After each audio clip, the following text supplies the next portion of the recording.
అసురుల మధ్య సమరభేరి మ్రోగనుంది. అసురగణం భీతిల్లే శక్తి ఉన్న ఆ మణి దుష్టుల చేతుల్లో పడి ఈ బ్రహ్మాండానికి పెనుముప్పుగా మారేలోగా ఆపడం నీ వల్లే అవుతుంది.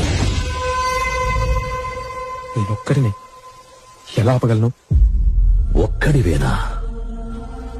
అరికాలు విదిలించి మహాసముద్రాన్ని లంఘించినవాడు,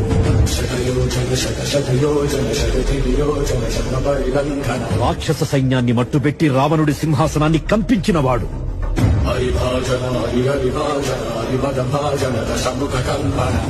చిన్న నిప్పురవ్వతో లంకా నగరాన్ని అగ్నిలో అలికినవాడు,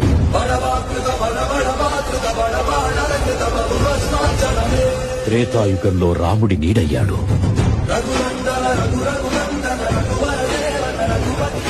ద్వాపర యుగంలో కృష్ణార్జునుల రథకేతనమై గర్జించాడు.